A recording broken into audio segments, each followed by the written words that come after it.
totally no damage taken yung character mo. And then, guys,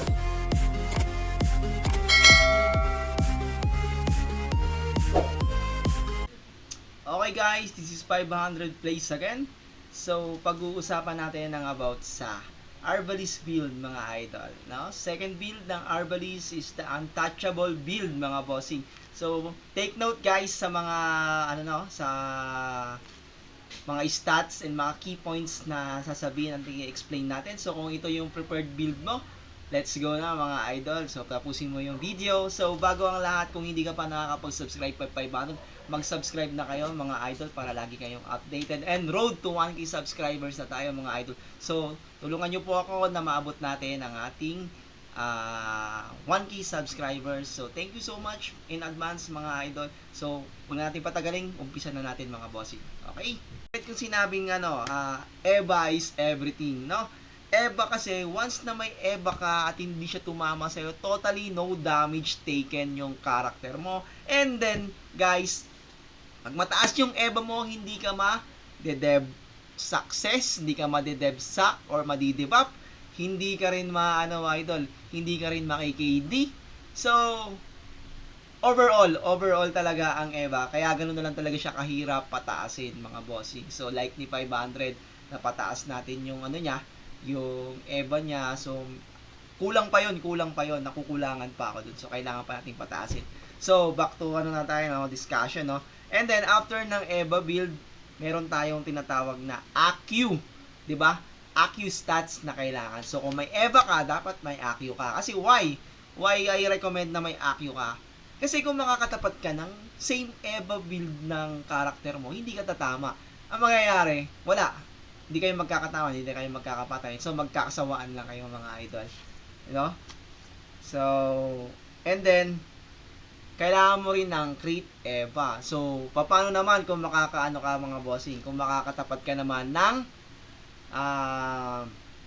high AQ, yung matataas talaga yung AQ. So, makakabawas ka ng damage nila through crit EVA. So, hindi ka matatamaan ng crit nila kapag ka mataas din yung crit EVA mo. So, dapat, kapag ka may stone ka, magkakasama dapat itong Awakening Stone dapat to mga idol. Awakening Stone dapat magkasama to yung EVA, AQ, crit EVA.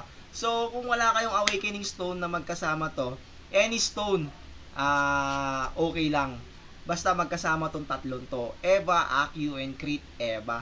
Of course, dapat meron siyang skill, attack, damage para at least may damage yung character mo. And then PvP attack kung meron. And pinaka-importante sa lahat na damage para sa damage ng EVA build na character is yung bash attack. So kung meron kayong perfect na Awakening Stone na merong EVA, accuracy, and crit EVA idol, tapos may bash attack pa and skill attack. So goods na goods yun mga idol. Yun ang hanapin mo na stone kung meron ka naman din pang kaskas sa stone. Kaso ang hirap nitong makuha, na very rare na magbigay ng ganito, pero pag nakuha mo, napakaswerte mo yun idol. So, and then why ang sinabi ko ng bash attack is your main damage, 'di ba? Bakit? Kasi wala kang crit mga idol. Wala kang crit, mababa yung crit mo. Pag nakatapat ka ng crit EVA build na character, wala, hindi ka magki-crit sa kanya. So useless yung crit attack damage mo. So ang patataasin mo ngayon yung dev success mga bossing. Dev success, dapat i-max out mo yung dev success. Since na EVA build ka naman din, bihira ka lang matamaan. So, pataasin mo yung dev success mo. And then, yung bash attack mo. Kasi yun yung main damage dealer mo. Yung na yan, pag umilaw yung skills mo. So, kailangan mas mahigitan mo yung mga dev rest build na mga characters dyan. So, kailangan mong pataasin yung dev success mo. And then, bossing, syempre, ang spirit build natin dyan is of course yung Yobi, hindi mawawala. 80 EVA yan. And then yung Comet, kung tamaan ka man ng crit is magpo-proc yung Comet mo. So plus 300 sa EVA naman yon. And then yung Nerden plus 150 EVA. So, max na yung EVA mo. Tapos, yung Reaper, mga bossing, kailangan mo rin yung Reaper. 'Di ba? So, ito yon ang kailangan nating mga stones, spirit stones, mga idol, no? So, ayan, no? Yobi, kasi meron siyang EVA. And then, merong, ito naman, Comet, kasi meron siyang EVA na 300 din, and may kasama pa siyang crit EVA. And then, itong, Nair, yung Nair kasi, meron siyang crit EVA na, meron pa siyang EVA dito na 150. So, goods na goods yan para sa EVA build, mga idol, and crit EVA build. So, sumunod, mga bossing, is yung Poy Poy. Kung gusto nyo naman ng Poy Poy, okay lang, 'di ba? Para dagdag sa accuracy natin, mga idol, 'di ba?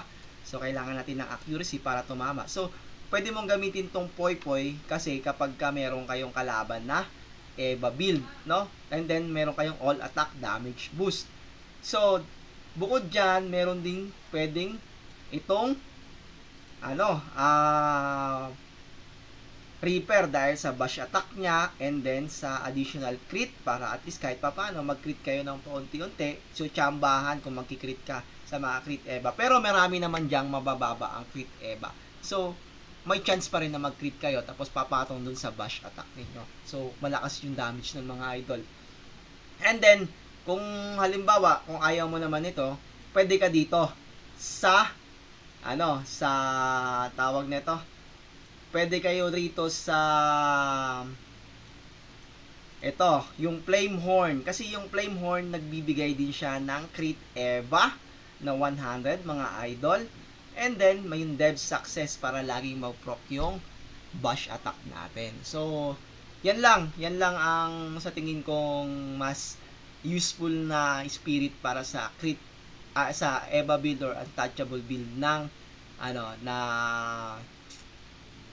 Arbalist. So, tumapo naman tayo dito sa sa enchants. Syempre, yung enchants nyo, wag nyo kalimutan, Dev Success yan, mga idol. Dev Success, or kapag may double enchant kayo, skill attack ang kasama. Basta Dev Success, mga idol, magkasama. Dev Success lahat yan, dapat Dev Success lahat yan. Para lagi kayong umiilaw at lagi nyo na-debuff yung kalaban. So, dun sila magtataka. Ang akala kasi nila kapag ka-EVA build ka, mahina yung damage mo. Pero meron tayong ginagawa dyan. Meron tayong adjustment na kahit EVA build ka, pero malakas yung damage mo. So, dun ka babawi sa bash attack mo, mga idol. So, ito pa. Bukod dun,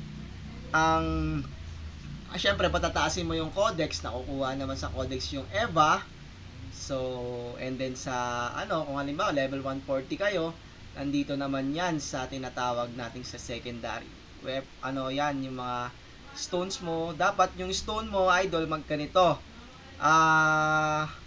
Ayan, AQ EVA and crit EVA, tapos may kasamang bash attack. So, ito yung sinasabi ko, no, na perfect na, na stats para sa, sa AQ EVA build and crit EVA build na, Arbalist or the untouchable build, no? And then, mga bossing, sumunod dyan, syempre, pataasin mo tong iyong, inner force, constitution. So, alam nyo na yan, yung mga kailangan pataasin dyan. So, given naman yan, ay nakukuha naman dyan yung mga kailangan nating stats. So, mag-focus lang tayo doon kung saan yung kailangan nating stats na pataasin. So, one at a time lang, mga idol, para, para hindi kayo mahirapan, no?